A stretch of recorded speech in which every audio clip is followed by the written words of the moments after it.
दोस्तों अगर हम इरेडा की बात करें तो स्टॉक में आज ज़बरदस्त तेज़ी देखने को मिली। स्टॉक के अंदर बहुत ही शानदार 10% की तेज़ी है और स्टॉक 170 तक पहुंच चुका है।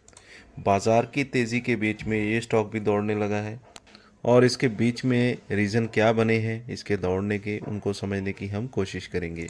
क्या इरेडा आने वाले समय में 200 को फिर से पार कर सकता है, ये भी हम देखने वाले हैं। और यहीं पे हम डिविडेंड की भी बात करेंगे।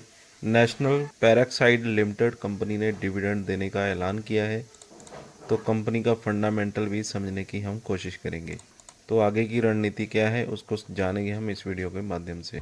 दोस्तों आगे बढ़ने से पहले अगर आपने अभी तक डीमेट अकाउंट ओपन नहीं करवाया है तो आपके लिए कुछ अच्छे डीमेट अकाउंट के लिंक्स मैंने वीडियो की डिस्क्रिप्शन में दे दिए हैं। वहाँ पे जाकर आप लिंक पे क्लिक करके फ्री में अपना डीमेट अकाउंट ओपन कर सकते हैं और अपनी ट्रेडिंग और इन्वेस्टमेंट की जर्नी को स्टार्ट कर सकते हैं। तो दोस्तों अभी 2:30-3 बजे के आसपास का टाइम है, तो स्टॉक ने अभी तक 170.30 तक की जो अपनी जर्नी है वो कंप्लीट कर ली है और इसमें ज़बरदस्त 10% की तेज़ी हमें देखने को मिल रही है। स्टॉक ने काफ़ी बेहतर किया है और एक ज़बरदस्त दौड़ लगाई है। और वॉल्यूम की बात करें तो वॉल्यूम में भी स्टॉक चौथे नंबर पे आ चुका है।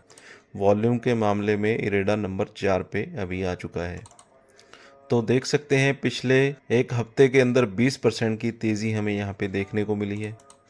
तो निचले लेवल से काफ़ी अच्छा सपोर्ट मिला और ज़बरदस्त इसने दौड़ लगाई और शेयर ने आज 9% की बढ़त दिखाई है और पिछले ट्रेडिंग सेशन में स्टॉक 20% की तेज़ी लेकर आ चुका है। स्टॉक में 52 वीक का निचला स्तर 135 रुपये है और यहीं इसमें सपोर्ट क्रिएट हुआ है और बाइंग आई है। कंपनी का मार्केट कैप की बात करें तो 45.15 हजार करोड़ रुपए का है। इरेडा के अंदर जो मेन तेजी की वजह बनी है, 1247 करोड़ के जो बॉन्ड हैं वो जारी किए गए। कंपनी ने अपने कैपिटल स्ट्रक्चर को मजबूत करने और बाजार की परिस्थितियों का लाभ उठाने के लिए 8.40% वार्षिक ब्याज दर पर अपने पहले परपेचुअल बॉन्ड्स जारी किए।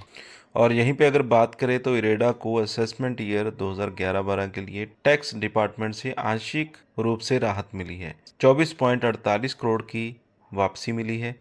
इसके अलावा 195 करोड़ की कर वापसी अभी लंबित है, जो 2010-11, 2012-13, 2013-14, 2015-16 और 2018-19 तक से संबंधित है। यानी कि टैक्स में भी काफ़ी अच्छी खासी रकम इनको वापस आ चुकी है और अभी और भी आनी बाकी है। और यही नई उधारी योजना पर विचार। कंपनी का बोर्ड 25 मार्च को वित्त वर्ष 2025-26 के लिए उधारी योजना पर चर्चा करेगा। मार्च में इरेडा के शेयरों में 21% की रिकवरी हुई, हालांकि यह अभी भी अपने 310 के हालिया उच्चतम स्तर से 46% नीचे है। पिछले 7 महीनों में शेयर 42% तक गिर चुका है। इससे निवेशक इरेडा को लेकर काफ़ी सतर्क हैं।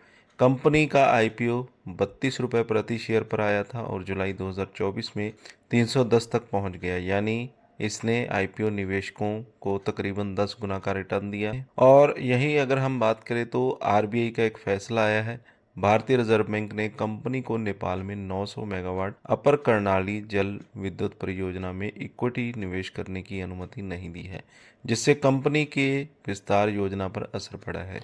दिसंबर तिमाही में इरेडा का प्रदर्शन उम्मीद से कमजोर रहा, इससे भी निवेशकों का सेंटिमेंट प्रभावित हुआ। कंपनी की जेनसोल इंजीनियरिंग में हिस्सेदारी भी संभावित जोखिम बनकर उभरी है, जो सोलर एनर्जी प्लांट की मैन्युफैक्चरिंग से जुड़ी है। अमेरिकी व्यापार नीतियों का प्रभाव। 2025 की शुरुआत में रिन्यूएबल एनर्जी सेक्टर पर दबाव देखा गया, खासकर अमेरिका में डोनाल्ड ट्रंप प्रशासन द्वारा संभावित टैरिफ को लेकर। तो इरेडा भारत के ग्रीन एनर्जी सेक्टर में अहम भूमिका निभा रही है। यह सरकार के रिन्यूएबल एनर्जी प्रोजेक्ट्स से जुड़ी हुई है, हालांकि इसके शेयर में भारी उतार चढ़ाव देखने को मिला है। एक्सपर्ट का मानना है कि ब्याज दरों में बदलाव, अमेरिकी व्यापार नीतियां और वैश्विक आर्थिक अनिश्चितताएं स्टॉक को प्रभावित कर सकती हैं। वहीं लॉन्ग टर्म की बात करें तो भारत का रिन्यूएबल एनर्जी सेक्टर में विस्तार जारी रहेगा।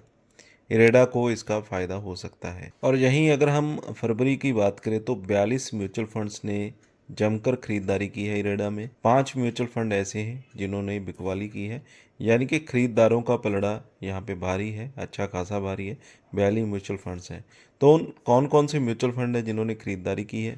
HDFC multi cap direct 41.93 crore, Kotak Nifty alpha 50 ETF G 18.75 crore, Bandhan Nifty alpha 50 index direct G 12.01 crore 12.1 crore, Motilal Oswal Nifty mid cap 150 index direct G 6.56 crore, Nippon India ETF Nifty mid cap 150 G 150 G 6.43 crore, Edelweiss Nifty mid cap 150 momentum 50 index direct G 6.38 crore, Tata Nifty mid cap 150 momentum index direct G 6 crore, Nippon India Nifty mid cap 150 index direct G 5.19 crore, Mirae asset Nifty mid cap 150 ETF G 3.25 crore, LIC MF Nifty mid cap 100 ETF G 2.72 crore. तो काफ़ी ज़बरदस्त mutual fund का यहाँ पे इरेडा में investment हुआ है। तो नेप्रोल इन्वेस्टमेंट लिमिटेड की बात करें 1042.20 पे ट्रेडिंग करता हुआ नज़र आया और ज़बरदस्त यहाँ पे तेज़ी देखने को मिली 20% की, और इसमें अपर सर्किट लगा है जिसके पीछे की वजह है कंपनी में डिविडेंड का ऐलान हुआ है। तो national peroxide limited India based company है जो कि हाइड्रोजन पैरोक्साइड का निर्माण करती है, और कंपनी को लोकेशन की बात करें तो महाराष्ट्र स्थित ये कंपनी है।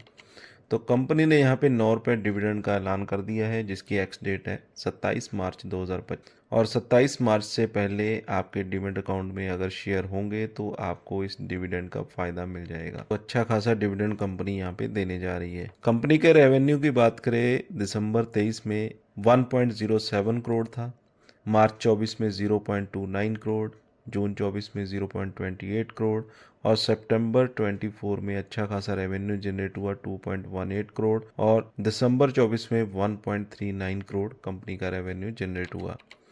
तो अगर हम कंपनी के प्रॉफिट की बात करें तो दिसंबर 23 में 0.53 कंपनी का प्रॉफिट था जो कि करोड्स में है, और मार्च 24 में लॉस में 0.55 करोड़, जून 24 में भी लॉस में थी कंपनी, और सितंबर 24 में 1.33 करोड़ का प्रॉफिट यहाँ पे देखने को मिला, और हालिया जो रिपोर्ट दिसंबर 24 की है 0.26 करोड़ का यहाँ पे हमें लॉस देखने को मिला। तो छोटी सी कंपनी है, कंपनी डिविडेंड देने जा रही है और एक अच्छा मौका यहाँ पे जो भी इन्वेस्टमेंट करना चाहते हैं उनके लिए बन रहा है। अपने फाइनेंशियल एडवाइज़र से सलाह ज़रूर लें क्योंकि ये वीडियो मैंने आपके एजुकेशनल पर्पज़ के लिए बनाया था। वीडियो अच्छा लगा हो तो लाइक और शेयर ज़रूर करें। चैनल पे अगर पहली बार है तो सब्सक्राइब कर लें।